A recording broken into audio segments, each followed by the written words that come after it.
This is The Wire for 2130 Zulu, April 22nd, 2024. Precedence is routine. Information cutoff is 2030. Bottom line up front. Tensions rise in Africa. Congress highlights D.C. priorities with latest bills. Earthquake strikes Taiwan. Beginning with international events. In Niger, the situation remains tense following multiple developments in the region over the past few weeks. Following the coup last year, the status of American involvement in Niger has remained delicate, with the ruling military faction not approving of the American presence at Base 201 as well as in Niamey. A few weeks ago, Niger demanded that the United States leave Niger and has, in effect, established a no-fly zone over the base, preventing American troops from receiving logistical aid. Consequently, and after a few congressmen were contacted by their constituents at the base, what has quietly become a large-scale hostage situation has become public. In Taiwan, this morning, several earthquakes again struck the island, the strongest of which had an estimated magnitude of 5.8. Around a dozen separate earthquakes have been reported, which may be aftershocks related to the previous swarm of earthquakes.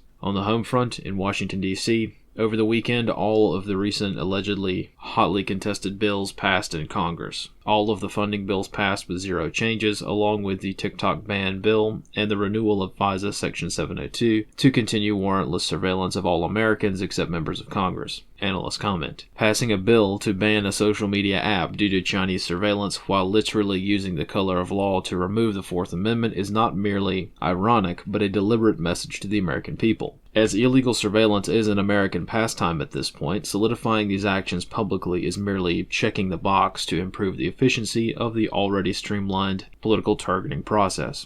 Also in Washington, D.C., the U.S. Equal Opportunity Employment Commission has sued the Sheetz gas station/convenience store chain, alleging that conducting background checks on employees is racial discrimination, as employment is routinely denied to those with a long criminal record. This lawsuit comes less than 24 hours after Biden made a campaign stop at a Sheetz in Pittsburgh, which did not go as well as planned due to a lackluster response to his presence by staff and customers. Analysts comment. Though the implications of this lawsuit will potentially result in interpretations not intended by the White House, separately, the message to the American business owner is quite clear, especially those which may become host to a campaign event. Analyst comments for this wire. The various factions at play in Niger have described the situation on the ground in vastly different ways. The Nigerian government has stated that they will agree to release 1,000 American prisoners at the base in exchange for taking control of the airbase itself. From the American perspective, the situation is likely not that severe. The combat power at Base 201 and at the embassy in Niamey is more than enough to decimate the majority of Niger's military rather quickly. However, both military leaders and diplomats involved in the situation likely want to avoid this situation out of political convenience, which, despite an American military advantage being obvious,